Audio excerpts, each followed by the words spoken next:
Thank you so much students. अच्छा जी, आपका recap भी करना है कि इकोनॉमिक्स पर्टिकुलरली हम लोग को किसके काबिल बनाती है।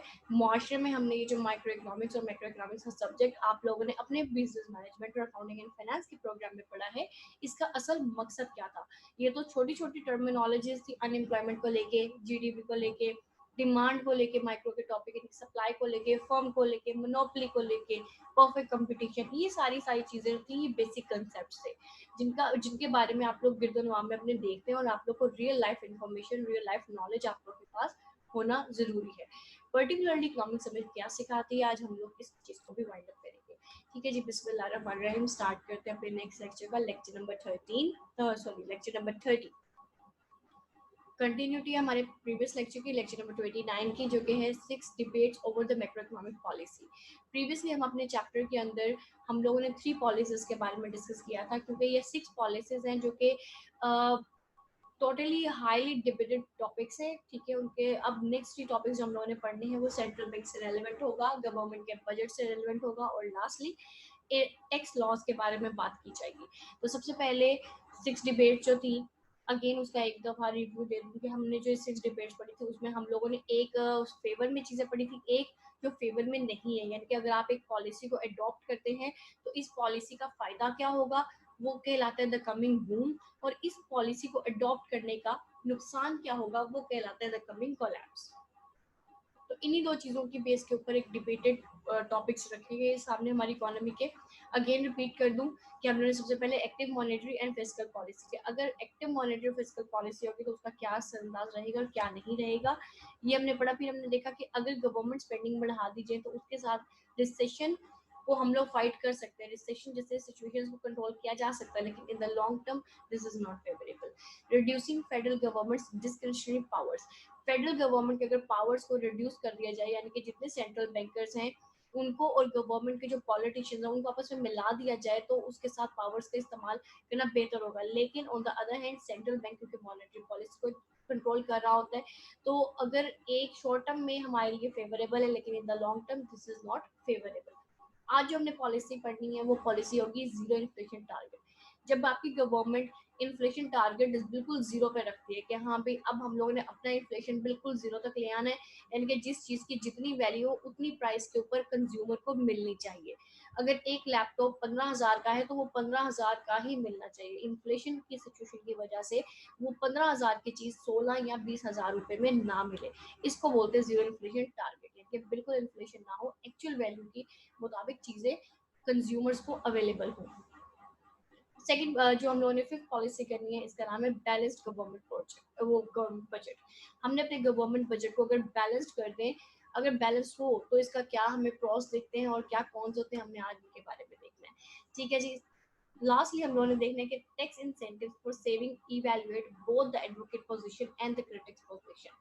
ठीक है जी, टैक्स इंसेंटिव्स देने चाहिए, क्योंकि टैक्स इंसेंटिव से मुराद है टैक्स कट से मुराद है। ठीक है, टैक्स इंसेंटिव्स का से मुराद होता है कि जो टैक्सेस गवर्नमेंट ने हेवीली टैक्स लगाए हुए हैं, जनरल सेल्स टैक्स हो गया, कंजम्पशन टैक्स हो गया, या आपका बिजनेस टैक्स हो गया, सेल्स टैक्स हो गया, इन सारी चीज़ों को अगर टैक्स कट से वो कम कर दिया जाए तो उसकी वजह से कंज्यूमर की पॉकेट में ज़्यादा पैसा होगा जिसको वो सेविंग के अंदर इस्तेमाल करेगा, और सेविंग का पैसा इवेंचुअली इन्वेस्टमेंट की तरफ ही जाता है और किसी तरफ नहीं जाता। ठीक है जी, तो सबसे पहले हम लोग अपनी चौथी पॉलिसी की बात करते हैं कि should the central bank aim for zero inflation और नॉट। ठीक है जी, क्या सेंट्रल बैंक को इन्फ्लेशन रेट जीरो रखना भी चाहिए, ये टारगेट बनाना चाहिए कि नहीं बनाना चाहिए। तो सबसे पहले तो देख लें कि इसकी थोड़ी सी नो हाउ ले लें कि जीरो इन्फ्लेशन से मुराद क्या है, सेंट्रल बैंक इसके साथ कैसे करेक्टेड है। बेटे प्राइस अगर राइज करती है तो government prints too much money. अगर आप किसी भी इकोनॉमी में देखते हो कि यहाँ पे प्राइसेस बहुत ज्यादा इंक्रीज कर रही है, प्राइस इंक्रीज से मुराद है इन्फ्लेशन छाया हुआ है, अच्छा खासा इन्फ्लेशन चल रहा है। उसका मतलब है कि गवर्नमेंट ने कहीं ना कहीं अपने सेंट्रल बैंक को ये अथॉरिटी दे रखी है कि वो ज्यादा से ज्यादा मनी प्रिंट कर दीजिए, क्योंकि जितनी ज्यादा मनी प्रिंट होगी उतनी उसको सर्कुलेशन की जरूरत पड़ेगी, और जितनी ज्यादा सर्कुलेशन आप इंक्रीज करवाएंगे, प्रोड्यूसर्स जो है सर्कुलेशन को देखते हुए अपनी चीजों की प्राइसेस बढ़ा देंगे। ठीक है, तो इस लिहाज से गवर्नमेंट सेंट्रल बैंक जो इस तरीके से एक्ट करता है। बाकी ये कि society faces a trade off between inflation and unemployment. Short run trade off आप लोगों को दो प्रॉब्लम्स, यानी कि इन्फ्लेशन भी प्रॉब्लम है, अनएम्प्लॉयमेंट भी प्रॉब्लम है। लेकिन शॉर्ट रन के अंदर इन दोनों में से किसी एक को चुनना पड़ता है, या तो आप इन्फ्लेशन हाई करके अनएम्प्लॉयमेंट को कम कर लें, या अनएम्प्लॉयमेंट बहुत ज्यादा ले आए और इन्फ्लेशन को कम कर दें। ठीक है जी।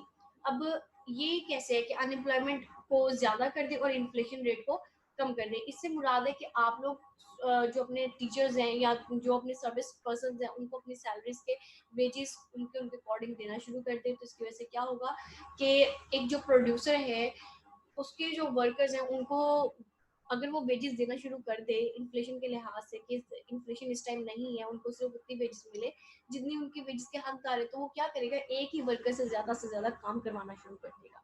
तो जो अगर वो काम करवाना शुरू कर देगा उसकी वजह से एक इंसान 3 लोगों का अगर काम कर रहा है तो बाकी जो 2 लोग हैं उनको फारिग कर दिया जाएगा। ठीक है जी। इसमें ये चीज भी देखी जाती है कि how much inflation should the central bank accept, is zero the right target? सबसे पहला हमारा क्वेश्चन है कि इन्फ्लेशन जो रेट है सेंट्रल बैंक को कितना एक्सेप्ट करना चाहिए कि हाँ इतना इन्फ्लेशन एक इकोनॉमी में चलता ही चलता है, जिसको कहते हैं नेचुरल रेट ऑफ इन्फ्लेशन, कि इतनी प्राइसेस का बढ़ना एक आम सी चीज समझ जाती है। जैसे अगर आप लोग अपने फ्रूट्स आते हो तो कुछ फ्रूट्स ऐसे होते हैं जिनकी कीमतें फ्लक्चुएट करती है। ठीक है, वो सीजन के लिहाज से हो सकता है, वो डिमांड के लिहाज से हो सकता है, तो इस किस्म का natural rate of inflation acceptable होता है। लेकिन बैंक को किस तरह का एक्सेप्ट करना चाहिए, क्या जीरो राइट टारगेट है भी कि नहीं? ठीक है जी। तो सबसे पहले इसके प्रोस की बात कर लेते हैं कि अगर इस पॉलिसी को अडॉप्ट किया जाए, यानी कि बिल्कुल अपना इन्फ्लेशन रेट जो है जीरो रखने का टारगेट बनाया जाए सेंट्रल बैंक की वजह से, तो इससे फायदा क्या हो सकता है? इससे फायदा ये होगा कि द कॉस्ट ऑफ इन्फ्लेशन जो कि शू लेदर मेन्यू कॉस्ट, हमने 6 कॉस्ट पढ़ी थी, तो वही वाली कॉस्ट है, can be substantial even for low inflation. हम लोग की जो इन्फ्लेशन के जरिए हम लोग को कॉस्ट बर्दाश्त करनी पड़ती थी उसमें कमी देखी जा सकती है अगर जीरो इन्फ्लेशन टारगेट रखा जाए। Achieving zero inflation would have temporary cost higher employment, यानी कि अगर आपका इन्फ्लेशन कम होगा अनएम्प्लॉयमेंट ज्यादा होगी। ऐसा ही फिलिप्स कर्व कहता है, नेगेटिव रिलेशनशिप है ना, कि इन्फ्लेशन कम हो गया अनएम्प्लॉयमेंट ज्यादा होगी। तो वो कहता है कि अगर आपने जीरो इन्फ्लेशन करना है तो इट मीन्स कि ऑब्वियस थिंग है जीरो इन्फ्लेशन बाय लॉ क्या करेगा, अनएम्प्लॉयमेंट को बहुत हाई कर देगा। ठीक है, तो आपको टेम्परेली कॉस्ट काफी ज्यादा हाई अनएम्प्लॉयमेंट की कॉस्ट बर्दाश्त करनी पड़ेगी, लेकिन जीरो इन्फ्लेशन के जो बेनिफिट्स हैं वो परमानेंट है। अब इस पॉलिसी से मजीद क्या फायदा हो सकता है? जो कॉस्ट वो बेयर करेगा can be reduce if the commitment to zero inflation is credible, reduces the expected inflation rate. अगर जीरो इन्फ्लेशन रेट टारगेट कर लिया जाता है तो it means expected inflation rate जो कि लोग करते हैं उसमें कमी देखी जा सकती है। नेक्स्ट ये कि if the central bank commitment to achieving zero inflation is credible. Credible का मतलब होता है कि हाँ काबिले तारीफ है, काबिले कबूल है कि जीरो इन्फ्लेशन का जो टारगेट सेंट्रल बैंक ने कमिटमेंट की है वो बिल्कुल सोशली भी एक्सेप्टेबल है और इकोनॉमिकली भी एक्सेप्टेबल है, then people will lower their expectation of inflation. लोग एक्सपेक्ट नहीं करेंगे कि भाई आगे जाके हमें इन्फ्लेशन का सामना करना पड़ेगा। तो शॉर्ट एंड फ्लिप्स का क्या होगा, विल शिफ्ट द डाउनवर्ड, क्योंकि लोग क्या हो गए, workers and firms will build lower collar into the labor contracts. Kala means कि उनकी consumer prices where firms that must announce the prices in advance will announce lower prices than if they expected high inflation and so forth. जो firms अपनी product की high prices करने वाली हैं वो zero inflation target की policy देखकर, क्योंकि उनको पता है कि गवर्नमेंट ने प्राइसेस बढ़ने नहीं देनी, तो क्या करेंगी फर्म्स, क्योंकि उनको पता लग गया कि गवर्नमेंट ने तो प्राइसेस बढ़ने नहीं देनी, इट मीन्स कि एक्सपेक्टेड इन्फ्लेशन भी ज्यादा नहीं होगा, तो वो अपनी प्राइसेस को कम कर देगी। अब उनके प्राइसेस कम करने की वजह से कंज्यूमर को एक्चुअल वैल्यू के ऊपर एक चीज मुहैया होगी। ठीक है जी। आगे बात करते हैं इसके कॉन्स की, कि अगर इस पॉलिसी को अडॉप्ट किया जाए तो इसकी वजह से नुकसान क्या होंगे या इसकी वजह से एडवर्स इफेक्ट क्या हो सकते हैं। सबसे पहले तो the benefits of moving from moderate to zero inflation. एक होता है आप लोगों का नेचुरल रेट ऑफ इन्फ्लेशन, जिसको जीरो इन्फ्लेशन वो मॉडरेट इन्फ्लेशन रेट भी कह दिया जाता है। ठीक है, अगर हम लोग एक नेचुरल रेट ऑफ इन्फ्लेशन या मॉडरेट रेट ऑफ इन्फ्लेशन से जीरो इन्फ्लेशन की तरफ चलेंगे तो that is very, but the cost are large. Cost हम लोगों ने अपनी पिछली अभी स्लाइड में देखा कि अगर आप जीरो इन्फ्लेशन करते हो तो ऑब्वियस थिंग है आपकी जो कॉस्ट आएगी वो आपकी हायर अनएम्प्लॉयमेंट होगी। तो वो ये कहता है कि यानी कि जो इसके क्रिटिक हैं उनका कहने का मकसद ये है कि जीरो इन्फ्लेशन टारगेट के ऊपर आपको बहुत बड़ी कॉस्ट का सामना करना पड़ सकता है, जो कि आप लोग का हायर अनएम्प्लॉयमेंट रेट है। नेक्स्ट की बात करते हैं कि इससे मुराद है कि estimates must sacrifice 5% of year GDP for each 1% reduction in inflation. अगर आप लोग को याद हो तो रिसेंट स्लाइड्स में हम लोग ने जब अपनी मॉनेटरी पॉलिसी की डिबेट के बारे में पढ़ा था, उसमें यह था कि अगर आपको इन्फ्लेशन को रिड्यूस करना है 1%, then you have to adopt a sacrifice ratio. Sacrifice ratio का कंसेप्ट हमने पढ़ा था, और उसमें हमने ये देखा था कि 1% इन्फ्लेशन के पीछे 5% जीडीपी आपको अपना कम करना पड़ता है। ठीक है, जीडीपी से मुराद है आपकी चीजों की प्राइसेस, आपकी फाइनल गुड्स की प्राइस, आपकी फाइनल गुड्स की प्राइसेस को आपको 5% कम कर देना पड़ेगा, यानी आपकी प्रोडक्शन में कमी आ जाएगी। ठीक है, 1% के पीछे, तो इट मीन्स कि 1% के पीछे आप 5% जो कुर्बान कर रहे हो सेक्रीफाइस रेशियो के तहत, वो काफी हायर कॉस्ट करेगा। दूसरा इसका नुकसान क्या हो सकता है, डिसइंफ्लेशन वुड लीव परमानेंट स्कार्स। डिसइंफ्लेशन यानी कि प्राइसेस में एकदम से नॉर्मल कमी आ जाना, जिसके बारे में हम लोगों ने भी अपनी पॉलिसीज की में पढ़ा था कि डिसइंफ्लेशन का कंसेप्ट क्या है, वो उसके परमानेंट स्कार्स हो सकते हैं। परमानेंट स्कार्स से मुराद है कि वो परमानेंटली इफेक्ट अपना छोड़ेंगे, कि हो सकता है लोग एक्सपेक्ट ही ना करें कि हमें ज्यादा प्राइसेस मिले और लोग उसी प्राइसेस के ऊपर डिमांड करें। इससे क्या होगा, एक आपका वेज रेट के ऊपर इम्पैक्ट आएगा। वेज रेट के ऊपर इम्पैक्ट आने की वजह से जो वर्कर्स होंगे वो हो सकता है स्ट्राइक्स पर निकल आए। ओके, यहाँ पे मैं थोड़ा सा पॉज करूंगी। Zeeshan, you are raising your hand, can you tell me कि व्हाट्स द रीजन इस इन्फ्लेशन जो है एक परमानेंट स्कार्स अडॉप्ट करने की तरफ लेके जाएगा। नेक्स्ट एक इन्वेस्टमेंट आपकी गिरती है, lowering the future capital stock. Disinflation actually में परमानेंट स्टार्स किस किस्म के छोड़ता है, परमानेंट से मुराद है कि आपकी इन्वेस्टमेंट आहिस्ता आहिस्ता कम होना शुरू हो जाती है, लोग इन्वेस्टमेंट की तरफ नहीं जाते। जब प्रॉफिट मार्जिन ही नहीं लोगों को नजर आएगा तो फिर लोग ज्यादातर इन्वेस्टमेंट की तरफ जाएंगे ही नहीं। फिर उससे क्या होगा, उनका lowering the future capital stock, लोग प्रोडक्टिविटी की तरफ जाना छोड़ देंगे। इट मीन्स कि जब डिसइंफ्लेशन आएगा, लोगों को जो प्रॉफिट मैक्सिमाइजेशन होता है, ये हर बिजनेस का एक टारगेट होता है।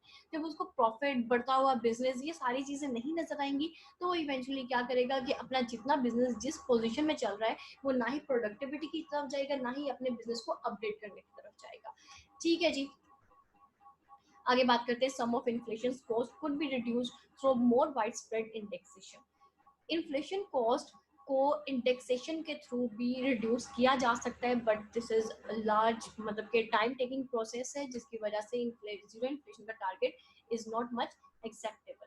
अगली बात करते हैं पांचवी डिबेट की, should the government balance it's budget और नॉट। क्या गवर्नमेंट को अपना बैलेंस्ड बजट रखना चाहिए कि नहीं रखना चाहिए।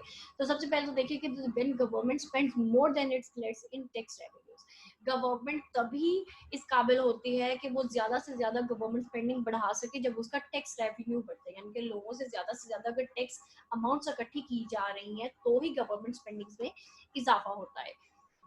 इससे मुराद ये है कि it covers this budget deficit by issuing government debt. अगर गवर्नमेंट डेट को इशू कर दिया जाए तो उससे गवर्नमेंट का जो बजट डेफिसिट है, यानी कि टैक्स रेवेन्यू का कम हो जाना, स्पेंडिंग का बढ़ जाना, उससे कवर अप हो सकता है। लेकिन इसका इफेक्ट क्या आएगा, इसका इफेक्ट सेविंग्स, इन्वेस्टमेंट और इंटरेस्ट रेट के ऊपर भी जाएगा। लेकिन किस तरीके से जाएगा, ये भी हम इसके प्रोज एंड कॉन्स में इसको पढ़ते हैं।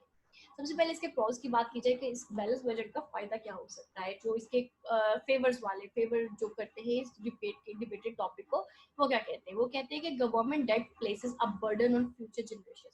अगर गवर्नमेंट अपने कर्जे बढ़ा देगी, जैसे कि पाकिस्तान में एक सिचुएशन है कि हमारे जो यूएस से लिए गए कर्जे हैं वो बहुत ज्यादा बढ़ चुके हैं, उसकी वजह से क्या हो रहा है, वो फ्यूचर जनरेशन के ऊपर एक बर्डन बन जाता है। बर्डन कैसे बनता है, साफ जाहिर है कि अब हम लोगों ने एक दौर गुजार लिया है, ठीक है, हम लोग जिस तरीके से भी चल रहे थे हम चल रहे थे, अब हमारे से जो आगे नस्लें आएंगी, आने वाली जनरेशन है, उनको इन्फ्लेशन का सामना करना पड़ेगा। इन्फ्लेशन का अगर सामना करना पड़ेगा तो उनको अनएम्प्लॉयमेंट जैसे इश्यूज से भी निपटना पड़ेगा। हम लोग बड़ी मुश्किल से, हमारे जो पहले हमारे पेरेंट्स थे, उन लोगों के लिए इकोनॉमिक सिचुएशंस काफी फेवरेबल थी। ठीक है, जब गवर्नमेंट के ऊपर कर्जा नहीं होता तो गवर्नमेंट काफी फ्रीली अपनी जो पॉलिसीज है उनको रेगुलेट करती है। जब गवर्नमेंट के ऊपर एक कर्जे का बोझ पड़ जाता है तो गवर्नमेंट को लोगों के ऊपर बोझ डालना पड़ता है टैक्सेस की मद में, क्योंकि गवर्नमेंट को पैसा जनरेट करना है। जब तक वो पैसा जनरेट नहीं करेगी वो अपने कर्ज अदा नहीं कर सकती, और गवर्नमेंट के पास सिर्फ एक वाहिद टूल है पैसा जनरेट करने का, वो ये है कि टैक्सेस को बढ़ा दिया जाए। और टैक्सेस मोस्टली उन चीज़ों के ऊपर बढ़ाए जाते हैं जो कि हमारी नेसेसिटीज है। ठीक है, उसकी वजह से क्या होगा कि जितने टैक्सेस बढ़ेंगे उतना कंज्यूमर की जो पावर ऑफ परचेजिंग है वो आहिस्ता आहिस्ता कम होती जाएगी। अब जब एक कंज्यूमर की पावर ऑफ परचेजिंग कम होगी तो उसने अपने बच्चों के लिए क्या बनाना है, ठीक है, आने वाली न्यू जनरेशन के लिए वो इन्वेस्टमेंट कहाँ से करेगा, जब उसका आधे से ज्यादा सेविंग का ही जो पैसा है सबका सब टैक्सेस में जा रहा है, तो उसके पास इन्वेस्टमेंट के लिए कुछ नहीं बचता। तो इससे मुराद ये है कि जब आज के लोगों को कोई पॉलिसी नहीं दी जाएगी, आज के लोगों को काम करने के लिए कोई फंडिंग नहीं प्रोवाइड की जाएगी या टैक्स कट्स नहीं लगाए जाएंगे, तो वो आने वाली फ्यूचर जनरेशन के लिए कुछ नहीं कर पाएंगे। इवेंचुअली सारा का सारा जो ब्लेम गेम है वो गवर्नमेंट की तरफ चला जाएगा कि गवर्नमेंट के डेट्स जो हैं फ्यूचर जनरेशन के ऊपर एक बर्डन प्लेस कर देते हैं। नेक्स्ट हमारे पास ये है कि बजट डेफिसिट, कि अगर बजट डेफिसिट आ जाए तो उसकी वजह से इन्वेस्टमेंट क्राउड आउट कर जाती है, जो कि eventually reduce the growth and future living standards. Crowd out का कंसेप्ट हम लोग अपने प्रोडक्शन वाले चैप्टर में पढ़ा था हम लोगों ने कि क्राउड आउट क्या होता है। बेटा क्राउड आउट से मुराद है एकदम से आपके जो कैपिटल है, जो इन्वेस्टमेंट जो आप लोग कर रहे हैं, वो एकदम से उन इन्वेस्टमेंट को पीछे खींच, ठीक है। जैसे हमने कैपिटल फ्लाइट में पढ़ा था, कैपिटल फ्लाइट से तो मुराद ये था ना कि फॉरेन इन्वेस्टमेंट आपके कंट्री में आ रही है तो उन्होंने आपके पॉलिटिकल सिचुएशन देखते हुए उसको पीछे कर दिया, कि वो इन्वेस्टमेंट करना उन्होंने छोड़ दिया। लेकिन अगर आपकी ही इकोनॉमी के अंदर आप लोग की जो इन्वेस्टमेंट है लोग कम करना शुरू कर दे, इट मीन्स कि आपकी इन्वेस्टमेंट कम हो रही है। इन्वेस्टमेंट कम होने को इकोनॉमिकली कह देते हैं क्राउड आउट ऑफ इन्वेस्टमेंट। तो अगर बजट डेफिसिट आएगा, लोगों को कुछ नजर नहीं आएगा कि गवर्नमेंट कोई ऐसी इफेक्ट पॉलिसी नहीं दे रही है, गवर्नमेंट का बजट जो है वो बैलेंस नहीं है, तो इसकी वजह से क्या होगा, reduce growth and future standards होना शुरू हो जाएंगे, लिविंग स्टैंडर्ड्स नहीं बढ़ेंगे लोगों के। डेफिसिट अगर होगा, ये बात की जा रही है बजट डेफिसिट की, गवर्नमेंट का बैलेंस बजट होना क्यों जरूरी है। याद रहे गवर्नमेंट का जो बजट है बैलेंस तभी होगा जब गवर्नमेंट के रेवेन्यूज इक्वल होंगे गवर्नमेंट के एक्सपेंडिचर्स के। अगर एक्सपेंडिचर्स ज्यादा हो जाएंगे तो इससे बजट डेफिसिट क्रिएट होगा, और अगर बजट डेफिसिट क्रिएट होगा तो ये सामने आपके रीजंस मैं रख रही हूँ कि रीजंस क्या बनती हैं। अगर गवर्नमेंट बैलेंस बजट होगा तो उससे हम लोग इन सारी सिचुएशन से, ये सारी सिचुएशंस हम इन सारी सिचुएशंस के साथ डील किया जा सकता है if the government balances is budget. अगर गवर्नमेंट का बैलेंस बजट नहीं होगा तो उससे deficit may be justified during recession or wars. The surging peacetime debt of recent decades is unsustainable and determinable. Again वही बात कि अगर बजट डेफिसिट बढ़ जाएगा, बैलेंस बजट नहीं होगा, तो डेफिसिट की वजह से रिसेशन की तरफ आपकी इकोनॉमी मूव कर सकती है। फर्दर ये कि अगर यूएस गवर्नमेंट के डेट के बारे में बात की जाए तो surging US government debt of the last 2 decades has led many to argue for a balanced budget amendment in the US Constitution. US की गवर्नमेंट में जब रिसेशन लास्ट 2 decades में आया, फेस किया गया, उनकी इकोनॉमी को रिसेशन फेस करना पड़ा, तो उनकी जो उनके कॉन्स्टिट्यूशन बनाने वाले लोग थे, पॉलिसी मेकर से, उन्होंने बकायदा आर्ग्यू किया कि why don't you go for a balance budget, जिसके अंदर आपके रेवेन्यूज और एक्सपेंडिचर दोनों इक्वल हो एक दूसरे के, बैलेंस बजट हो। क्योंकि अगर गवर्नमेंट का बजट बैलेंस नहीं होगा तो डेफिसिट की सिचुएशन आपकी डिकेड्स तक भी जा सकती है। नेक्स्ट ये कि many proponents of such an amendment feel that the elected leaders do not have the backbone to exercise fiscal restraint, so their उनकी जो discretion थी needs to be taken away। जब उन्होंने ये देखा कि हमारी गवर्नमेंट, जो हमारी फेडरल गवर्नमेंट है या हमारी स्टेट की गवर्नमेंट है, हमारी स्टेट के पास फिस्कल पॉलिसी को एक्सरसाइज करने के लिए या फिस्कल पॉलिसी को इम्प्लीमेंट करने के लिए प्रॉपर पॉलिसीज नहीं है, तो they should be taken up, मतलब उनसे उनके इख्तियारात वापस ले लिए जाए। तो बेसिकली एक सर्जिंग की सिचुएशन यूएस गवर्नमेंट क्रिएट हो गई थी जब वहाँ पे रिसेशन की सिचुएशन आई थी। ठीक है जी, अब बात कर लेते हैं इसके फर्दर कॉन्स की कि इसका नुकसान क्या होता है। The burden of government's debt is exaggerated, it's only a tiny percentage for a person's life time income. कहते हैं कि अगर एक इकोनॉमी ने कर्जा लिया हो तो उसका हर फर्द, उसमें रहने वाला हर बच्चा कर्जे में डूबा हुआ कहलाता है। आज अगर पाकिस्तान के ऊपर कर्जा है तो पाकिस्तान के ऊपर, पाकिस्तान की गवर्नमेंट के ऊपर कर्जा नहीं है। इससे मुराद है कि हम पाकिस्तान के every citizen from 50s as से लेके जो 1 साल का बच्चा भी है वो भी कर्जे में डूबा हुआ कहलाएगा, कि हर पर्सन के ऊपर ये इसका जो डेट का बर्डन है वो दिया जाता है। दूसरा ये कि cutting the deficit could do more harm then the good. अगर आप डेफिसिट को कम करने की तरफ जाएंगे तो इससे बजाय ये कि इकोनॉमिकली आपको बेनिफिट हो, आपको इकोनॉमिकली और लॉस होना शुरू हो जाएगा। वो किस किस्म का होगा? सबसे पहले तो ये देखेंगे cutting education would reduce human capital accumulation and future living standard. आपकी जो गवर्नमेंट का सबसे पहला काम होता है एजुकेशन के ऊपर पैसा लगाना। अगर आप एजुकेशन के पैसे के ऊपर कमी कर लोगे कि अब मैं एक्सपेंडिचर वहाँ पे एक्सपेंडिचर नहीं लगाता, एजुकेशन सेक्टर में इतना पैसा इन्वेस्ट नहीं कर दिया जाता, तो उसका नुकसान ये है कि अगर लोगों को कहते हैं कि एक डिबेट के बारे में बात की जा रही थी कि अगर एक पर्सन स्किल्ड नहीं होगा, एक पर्सन के पास एजुकेशन नहीं होगा, तो वो अपनी इकोनॉमी के ऊपर बर्डन बन दिया जाएगा, यानी कि वो as an irrelevant labour count होगा, यानी कि वो बिल्कुल वो वाला पर्सन जिसको ना टेक्नोलॉजी से सरोकार है, ना उसके पास एजुकेशन है, ना स्किल है, तो वो ना ही अपनी फैमिली को आगे लेके जा सकता है, बल्कि वो इन सारी चीजों की वजह से हो सकता है कि वो पर्सन जो है वो क्राइम्स की तरफ जाना शुरू कर दे।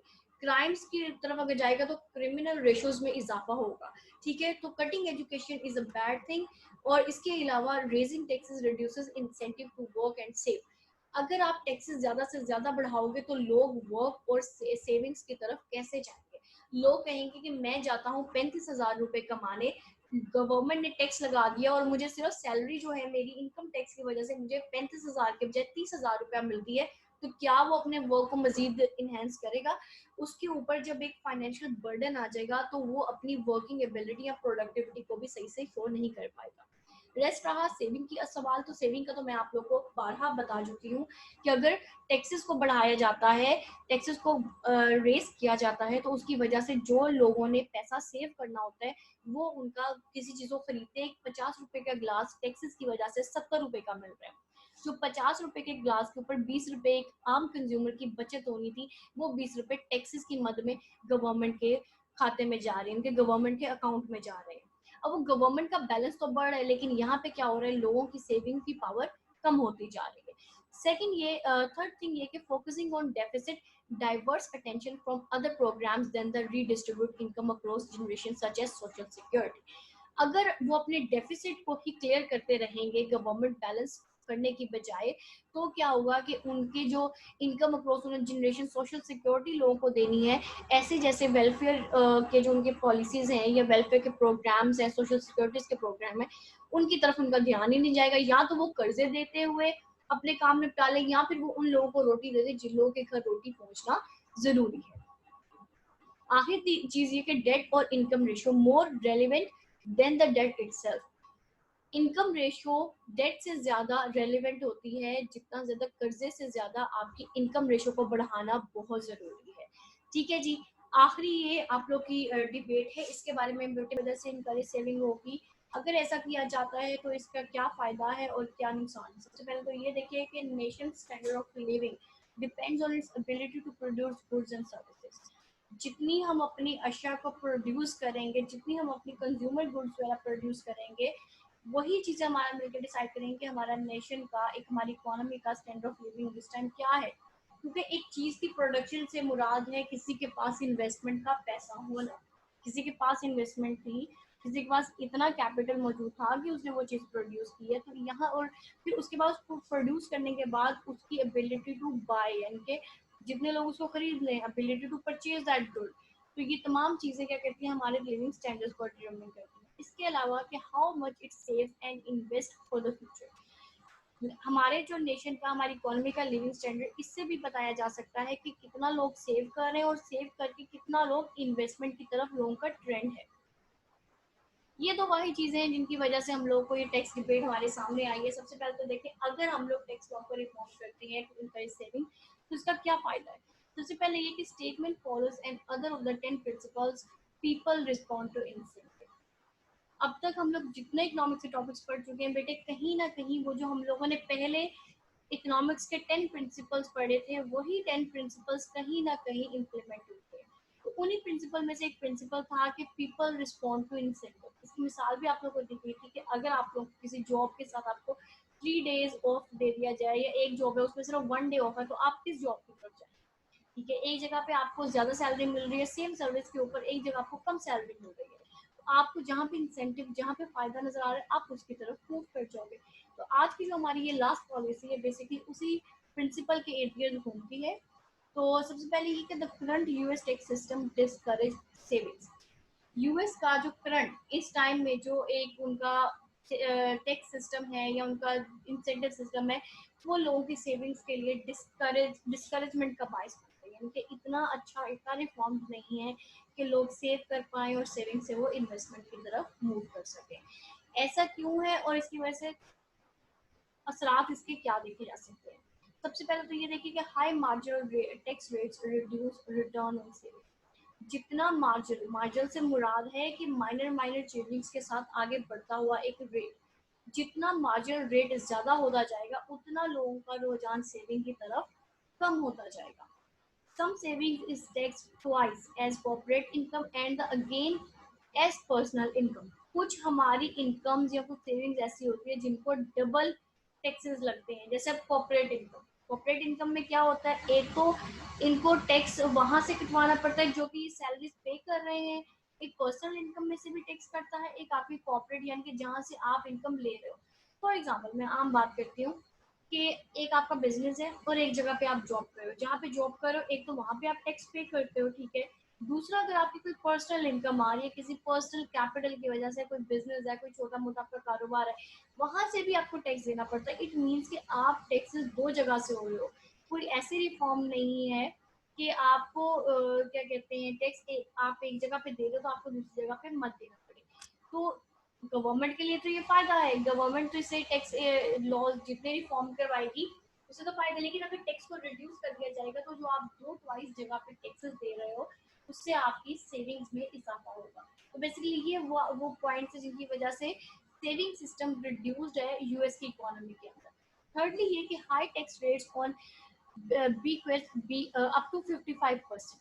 ओके, बीकेस का मतलब है कि यहाँ पे 55% से भी ज्यादा टैक्स चार्ज किया जाता है उनके आम कंज्यूमर्स को। यूएस में आम कंज्यूमर जो है अप टू 55% भी टैक्सेस पे करता है अपनी इनकम का। इट्स बेटर कि इनकम टैक्स को रिप्लेस कर दिया जाए कंजम्पशन टैक्स के साथ to increase the incentives to save. सबसे बेस्ट पॉलिसी टैक्स रिफॉर्म्स में अगर लेके आनी है, टैक्स लॉज में लेके आनी है, तो ये ना कहो कि जी पर्सनल इनकम पे टैक्स लगा दें, कॉर्पोरेट इनकम पे टैक्स लगा दें, बजाय ये टैक्स लगाने के आप कंजम्पशन टैक्स ज्यादा से ज्यादा कर दो, जिसको आमतौर पर सेल्स टैक्स का नाम भी दे दिया, मतलब सेल्स टैक्स के कंसेप्ट के साथ उसको समझा जा सकता है। जितनी लोग चीजें खरीदेंगे उसके ऊपर उनको टैक्स पे करना पड़ेगा, ना कि अपनी सर्विसेज से हासिल होने वाली इनकम के ऊपर उनको टैक्स पे करना पड़े। तो इट्स बेटर कि आप इनकम टैक्स को रिप्लेस कर दो कंजम्पशन टैक्स के साथ। तो दिस विल बी देन, ये जो पॉलिसी, जो डिबेट का टॉपिक है, इट विल बी हेल्पफुल।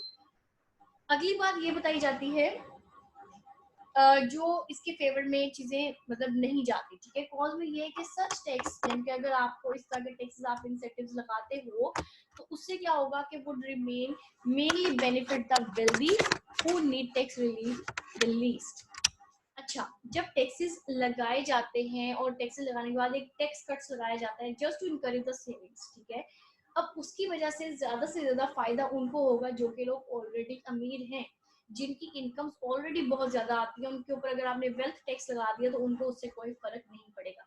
असल फर्क पड़ेगा गरीब को, ठीक है। गरीब के ऊपर अगर आपका टैक्स बढ़ता जाएगा तो उसको रिलीफ मिलना चाहिए। तो बेसिकली ये प्रोपोर्शनेट टैक्स होना चाहिए, प्रोपोर्शनल टैक्स, ताकि जो गरीब है उसको उसके मुताबिक टैक्स चार्ज किया जाए या बिल्कुल ही जीरो टैक्स कर दिया जाए, और जो अमीर तबका है उनको टैक्स हेवीली चार्ज किया जाए as compared to their wealth resources. दूसरा ये कि इसका नुकसान क्या है कि estimate of interest rate elasticity of savings are low, so the tax incentive may not increase the saving much. Interest rate elasticity low होने की वजह से, यानी कि इलास्टिसिटी से मुराद है कि इंटरेस्ट रेट जो है में कम तौर पे कमी देखी जाती है कि ज्यादा इंटरेस्ट रेट नहीं पे किया जाता, इसकी वजह से भी सेविंग्स लो है। लोग क्यों इन्वेस्ट करें, क्यों बैंक में डिपॉजिट करें जब उनको 4 साल के बाद 1 लाख के ऊपर सिर्फ और सिर्फ 5,000 रुपए एक्स्ट्रा मिलेगा। हाँ, अगर 1 लाख के ऊपर 4 साल के बाद उनको 20-25 हजार रुपए का मार्जिन दिख रहा है, इंटरेस्ट रेट जरा हायर दिख रहा है, इलास्टिसिटी उसमें ज्यादा है, ज्यादा इलास्टिक है, तो फिर उसकी तरफ जाएंगे, अदरवाइज उसकी तरफ नहीं जाएंगे। दूसरी थिंग ये कि reducing taxes on capital income, अगर कैपिटल इनकम के ऊपर टैक्स को रिड्यूस कर दिया जाता है तो दिस में increase the government budget deficit. अगर कैपिटल इनकम के ऊपर टैक्स रिड्यूस कर दिया जाए तो गवर्नमेंट को कुछ ऐसी पॉलिसीज फॉर्मुलेट करनी पड़ेंगी जिसकी वजह से गवर्नमेंट का जो बैलेंस बजट है वो डिस्टर्ब हो जाएगा और गवर्नमेंट इवेंचुअली डेफिसिट की तरफ चले जाएगी। और अगर इसको देखा जाए तो the benefits negating that the of higher private savings की तरफ भी ये लीड करते हैं।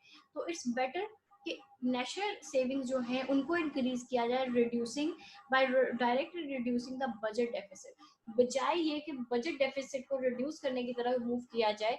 जो नेशनल सेविंग्स हैं, जो गवर्नमेंट के पास इख्तियारात हैं कि ये हर जगह पे कुछ कहते हैं कि रोड्स डेवलपमेंट प्रोजेक्ट्स में पैसा लगाना चाहिए, वो डेवलपमेंट प्रोजेक्ट्स उन डेवलपमेंट प्रोजेक्ट्स में पैसा लगे जिन में लगाने की जरूरत है, ना कि खाम खा आप लोग एक बंजर जमीन के ऊपर वहां पे आप लोग एग्रीकल्चर लैंड बनाने की कोशिश कर रहे हैं। जब आप लोगों को पता है कि एक आपका बैरन लैंड है वो एग्रीकल्चर लैंड नहीं बन सकता, तो उसके ऊपर इन्वेस्टमेंट ना की जाए। तो इसी एग्जांपल से कोट करते हुए कहा गया कि increase in national saving rather than the budget deficit. Next ये कि the interest rate elasticity of saving is low because an increase in the return on saving has to इसको फाइंड आउट करें, ठीक है, okay. The interest rate elasticity of saving is low, elasticity यानी कि savings को रखने की जो इलास्टिसिटी इंटरेस्ट रेट की वो लो है, because an increase in the return on saving has to opposing effect. To opposing effect कौन से? सबसे पहला तो ये कि सब्स्टिट्यूशन इफेक्ट वहां पे देखा जाता है, causes people to substitute from current consumption to the future consumption. Saving अगर रिड्यूस हो रही है इंटरेस्ट रेट की वजह से, तो लोग क्या करते हैं, लोगों के ऊपर दो इफेक्ट देखे जा सकते हैं। एक ये कि लोग क्या करते हैं, अपना पैसा इन्वेस्ट नहीं करते, सेविंग्स के लिए नहीं रखते हैं जिसके ऊपर उनको इंटरेस्ट रेट मिले, जिसकी वजह से लोगों की सेविंग्स के ऊपर बैंक कमाता है, लोगों के टैक्सेस के ऊपर गवर्नमेंट कमाती है, ठीक है जी। अगर लोग क्या करेंगे कि अपना पैसा अपने पास रखेंगे और फ्यूचर में किसी कंजम्पशन वे में उसको इस्तेमाल कर लेंगे। दूसरा इनकम इफेक्ट देखा जाता है। इनकम इफेक्ट ऐसे देखा जाता है कि implies that the people need not to save, ठीक है, need not save as much to achieve a given future living standard। लोग क्या करते हैं, जब लोगों की सेविंग्स नहीं हो पाती, उनको सेविंग्स के ऊपर अच्छा रिटर्न नहीं मिल पाता, तो लोग अपने आज के जो पैसे हैं वो आज ही में खर्च करना शुरू कर देते हैं, उनका सेविंग्स से ट्रेंड बिल्कुल ही ऑफ हो जाता है। इसके बाद एक दफा मैं आप लोगों को रिकैप बता देती हूँ। रिकैप ये आप लोगों के लिए मैं थोड़ा सा ना इसको मैं बताऊंगी नहीं, एक्सप्लेन नहीं करूंगी, आप लोगों के लिए एज एन असाइनमेंट मैंने रखा हुआ है, आप लोगों को एक असाइनमेंट भी दे दी गई है इसी लास्ट लेक्चर से रेलेवेंट, ठीक है। तो ये वीडियो के अंदर ही क्लिप्स रहेंगे, इसकी मैं कोई आप लोगों को फर्दर स्लाइड्स नहीं दूंगी, कोई नोट्स नहीं दूंगी। You have to go through the video links के, वहां से आप लोग ये अपने रिकैप्स देखें। यहाँ पे इसको मैं सिर्फ एक दफा डिस्प्ले कर दूंगी, बाद में ये है वही चीज, ठीक है। जो मैंने आप लोगों को 1 से लेकर 6 तक जो पॉलिसीज पढ़ाएंगे, बेसिकली उनकी एक छोटी सी समरी है। इसको आप लोगों ने खुद रीड आउट करना है। ये आप लोगों को जो मैंने असाइनमेंट अभी आप लोगों के पोर्टल के ऊपर आ चुकी है वो दी है मैंने, 17 अगस्त उसकी डेडलाइन है। इसी से रेलिवेंट है असाइनमेंट को करना कैसे है, किस तरीके से अटेम्प्ट करना है, उसमें सारी गाइडलाइंस मौजूद है। उसके बावजूद भी अगर आप लोगों को समझ ना आए तो आप लोग मुझसे पूछ सकते हैं। तो बेसिकली यहाँ पर मैं एक थोड़ी देर के लिए पॉज लूंगी ताकि आप लोगों ने जब इस वीडियो लिंक को देखना है तो आप लोग इसके स्क्रीनशॉट्स ले सके, ठीक है जी।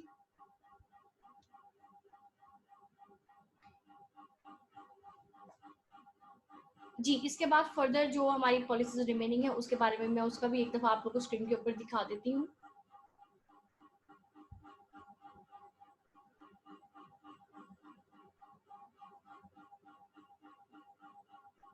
ठीक है जी, यहाँ तक तो हमारा आज का टॉपिक कवर हो गया, ठीक है जी। यहाँ तक हमारी क्लास भी एंड हो गई। अब बात करती हूँ जिसके बारे में मैंने स्टार्टिंग के ऊपर बात की थी इस टॉपिक को पढ़ाने से पहले, कि ये आप लोगों की मैक्रो इकोनॉमिक्स का लास्ट टॉपिक है और मेरे साथ भी आप लोग का ये आखिरी लेक्चर है, ठीक है जी। माइक्रो इकोनॉमिक्स पढ़ी, बहुत ही अच्छा फीडबैक रहा आप लोग की तरफ से। मैक्रो इकोनॉमिक्स में भी आप लोगों ने अच्छा फीडबैक दिया, और even though this covid situation, इसमें भी आप लोगों ने सही आउटपुट दे ही दी मुझे, ठीक है जी। हो सकता है कि मेरी भी कहीं पे कमी रह गई हो आप लोगों को कंटेंट डिलीवर करने में, लेकिन होपफुली कि जितना कंटेंट डिलीवर हुआ हो उसमें से एटलीस्ट 30% आप लोगों के जरूर काम आए in the real life, and the good luck for the future endeavours.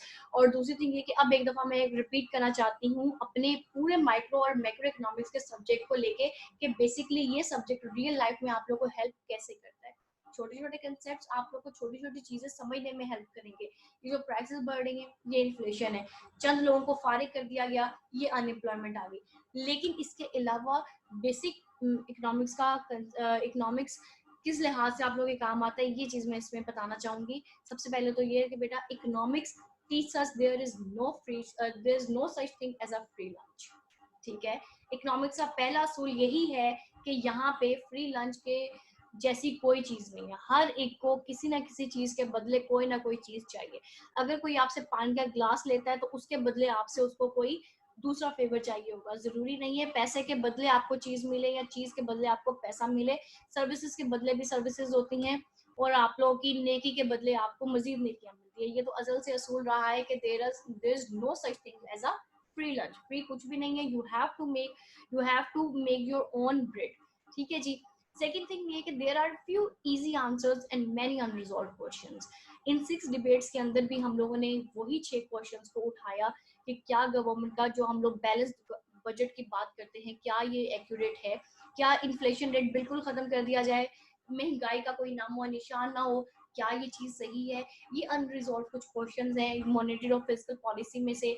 Central bankers को होल्ड होना चाहिए, गवर्नमेंट को होल्ड उनके साथ कैसा होना चाहिए, ये सारी चीजें हमने डिस्कस की है। ठीक है जी। इसके बाद थर्ड पे हमारी है crafting the best policy requires knowing the pros and cons of every alternative. जब तक हमारे जो हमारे पॉलिटिकल इकोनॉमी यानी कि हमारे जो पॉलिटिशियंस हैं, पॉलिटिकल इकोनॉमी से ताल्लुक रखते हैं जो लोग, जब तक उनको एक जो उन्होंने पॉलिसी इंट्रोड्यूस करवाई है या जो एक वो काम करने जा रहे हैं उसका अगर उनको प्रोज एंड कॉन्स के बारे में नहीं पता तो वो अपनी बेस्ट पॉलिसी को क्राफ्ट नहीं कर सकते हैं। आपने जब इस डिग्री में एडमिशन लेना था तो आपने एडमिशन लेने से पहले आप में से चंद लोग ऐसे होंगे जिन्होंने नहीं सोचा, लेकिन मेजोरिटी ने ये जरूर सोचा होगा कि ये डिग्री लेने के बाद मैंने आगे फर्दर क्या करना है। अगर आपका वो फर्दर करने वाला डिटर्मिनेशन पॉजिटिव रिस्पॉन्स कर रहा था आपको तो ही आप इस डिग्री में आए, अदरवाइज आपने इस डिग्री में नहीं आना था। तो आपने ये जो बेस्ट पॉलिसी इख्तियार की इस डिग्री में एडमिशन लेने की, आपने एक पर्टिकुलर कॉलेज चुना या यूनिवर्सिटी चुनी, वो एक पर्टिकुलर प्रोज एंड कॉन्स को सामने रख के आपने देखा था। एक आपने पॉलिसी, अपनी एजुकेशन पॉलिसी एक किस्म की आपने क्राफ्ट की। इसी तरीके से ये हमारे जो पॉलिसी मेकर्स होते हैं, हमारे पॉलिटिशियन जो पॉलिसी मेकर्स होते हैं, वो प्रोज एंड कॉन्स को रख के ही अपनी पॉलिसीज को डिसाइड कर पाते हैं। बेस्ट पॉलिसी अगर बनानी है तो नुकसानात और फायदे दोनों को देखना पड़ेगा। ठीक है जी। आखिरी चीज जो ये है कि being an informed voter requires the ability to evaluate the candidate policy proposals. अगर आपको बेस्ट वोटर बनना है यानी कि इस सब्जेक्ट को सीखने के बाद आप लोग का एक इकोनॉमी में रोल होना चाहिए बेटे। वो रोल ये है कि आप लोगों को बेस्ट वोटर बन के सामने आना है। ठीक है। इन द फ्यूचर होपफुली आप लोग कैंडिडेट बनेंगे, लेकिन कैंडिडेट से पहले आपको एक वोटर की पोजीशन से गुजर के जाना चाहिए। तो अगर आपको बेस्ट वोटर बनना है तो ये देखिए कि जो पॉलिटिशियन है, जो पॉलिसी मेकर है, आपको पॉलिसी प्रपोजल्स क्या दे रहा है। हमेशा अपना वोट उसको देना है जिसके पॉलिसी प्रपोजल्स बेस्ट है, जिसका बैकग्राउंड बहुत अच्छा रहा है। इधर इट्स नून लीग और इधर इट्स पीटीआई, जो मर्जी है, जो आगे आने वाली लीग्स होंगी, जो आगे आने वाली पार्टीज होंगी, उनके सबसे पहले हमने पॉलिसी प्रपोजल्स देखने हैं। अगर वो पॉलिसी प्रपोजल्स आपको सेटिस्फाई करते हैं, क्योंकि बेटे ये पॉलिसी प्रपोजल्स वो होते हैं जो कि इवेंचुअली इन्होंने इख्तियार करने ही करने। ऐसा नहीं कि ये लोग एक दफा प्राइम मिनिस्टर बन गए तो ये अपनी पॉलिसीज पे वर्कआउट नहीं करेंगे। ठीक है। ये अपनी पॉलिसीज पे इनको वर्कआउट करना पड़ता है। ये हमारे मुल्क का कानून है, ये हमारे मुल्क का जस्टिस है, हमारे मुल्क की ये फॉर्मुलेशन है हमारे लॉ की। ठीक है। By law and order. तो उनकी पॉलिसी प्रपोजल सबसे पहले देखने की, अगर तो वो पॉलिसी प्रपोजल आपके दिल को अच्छे लग रहे हैं, आपको लग रहा है कि इससे मेरा भी फायदा होगा, मेरे मुल्क का फायदा होगा, और जो मैं आगे आने वाले 5 साल इस मुल्क में गुजारूंगा क्या ये मुल्क मुझे कुछ देगा और मैं भी इसको कुछ इन रिटर्न दे पाऊंगा, तो definitely go for that person, vote for that person. ठीक है जी। आखिरी चीज, बिल्कुल लास्ट चीज, कि knowing the principles of economics helps in these endeavours. अगर आपको इकोनॉमिक्स से वो 10 प्रिंसिपल्स के बारे में अच्छे से इल्म हो गया, अच्छे से पता लग गया, जो कि हम लोगों ने पहले पढ़ लिए, और बार बार इन चीज़ों अपने मैक्रो इकोनॉमिक्स में भी उन 10 प्रिंसिपल्स को दोबारा से दोबारा लाते रहे, रिपीट पे पढ़ते रहे, रिपीट पे देखते रहे, अगर आपको वो प्रिंसिपल्स बेस्ट नॉलेज में आ गए, बेस्ट समझ आ गए, तो समझ लें आप ये तमाम जो ऊपर मैंने चीज़ें बताई हैं कि there is no free lunch, unresolved questions हैं, लेकिन उनके लिए कुछ पॉलिसीज भी हैं, और ऑल्टरनेटिव आपने पॉलिसी बनानी है तो उसके प्रोज एंड कॉन्स पता होना चाहिए। अगर आपने वोट देना है अपनी कंट्री को, अपना हक अदा करना है, तो उनके पॉलिसी प्रपोजल चेक करें as per your 10 principles of economics. तो वो प्रिंसिपल्स आपको कि हर इस छोटी छोटी चीज में हेल्प करेगी। तो यहाँ तक था हमारे सेशन। होपफुली कि आप